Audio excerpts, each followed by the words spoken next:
What's up everybody? Today I want to show you how to install a helical cutter head on your Dewalt 735 thickness planer.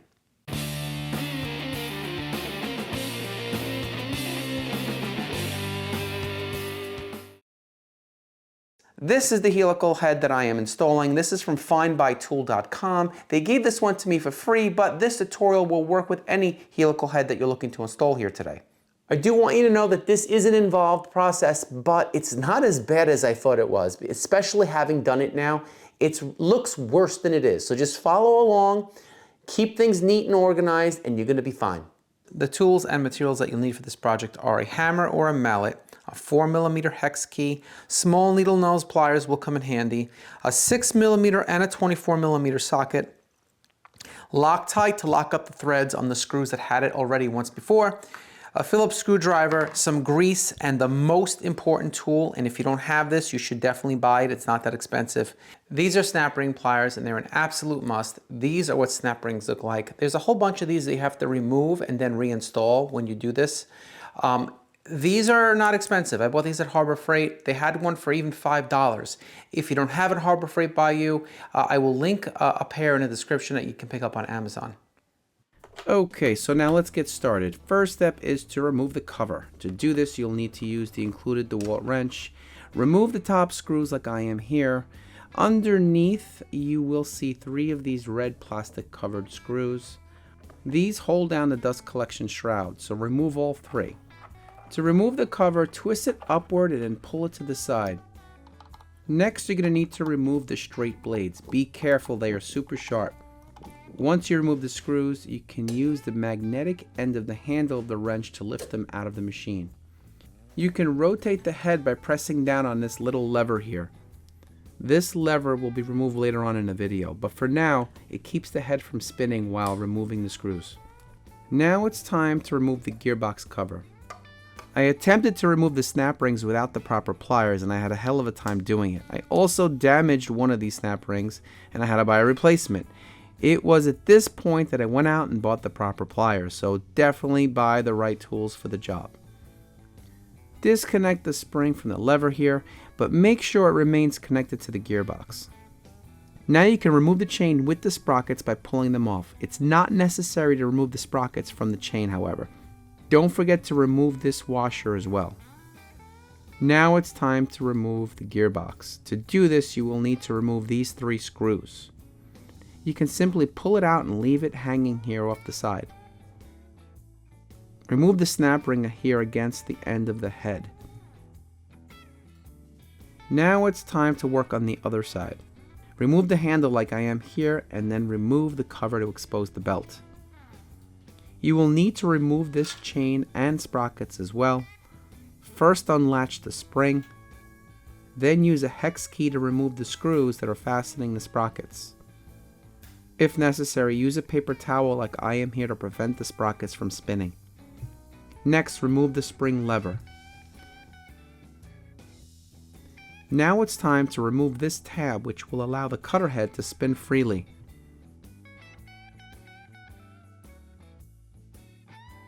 Now to the belt.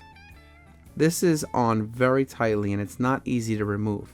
To remove it, bend the back edge of the lower part of the belt like I am here towards you while slowly spinning the belt. This will slowly force it out of alignment, doing this until it is disconnected from the pulley. Be careful not to get your fingers caught. Place a block of wood to prevent the cutter head from spinning. Use a 24mm socket to remove this nut. Now remove the pulley. You will also need to remove this key and the washer. Use your snap ring pliers to remove the snap ring. Now it's time to remove the cutter head. You're going to be working on the side of the unit where the gearbox is hanging.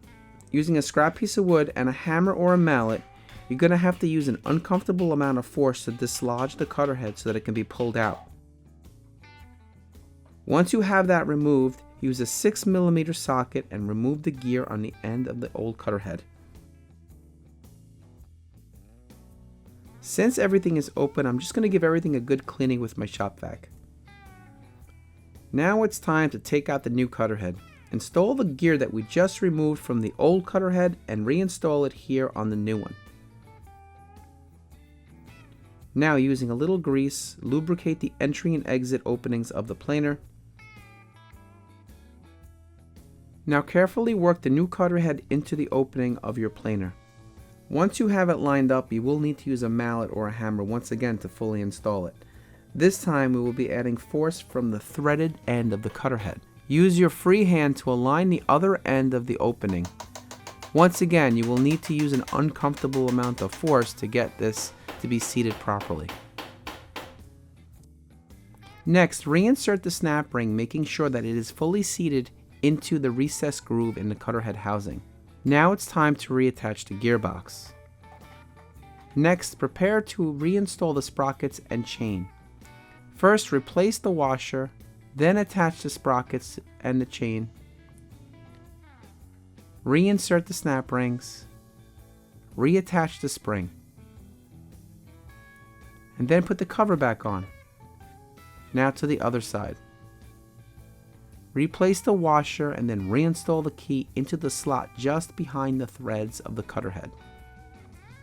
Reinstall the snap ring.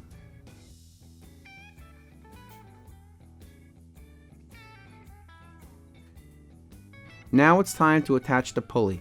If it does not appear to slide on easily, it may need to be coerced using a piece of wood and a hammer or a mallet.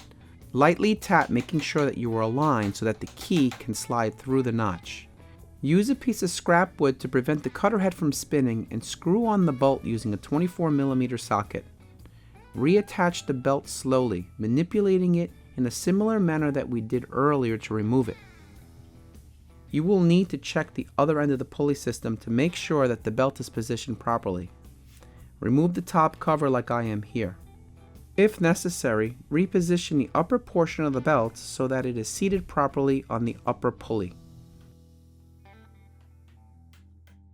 Reconnect the tension lever. Mount the sprockets and chain using the hex key. Then reattach the spring and put back the cover. Next, reattach this cutter head lever lock. Now reattach the handle and you're almost in business.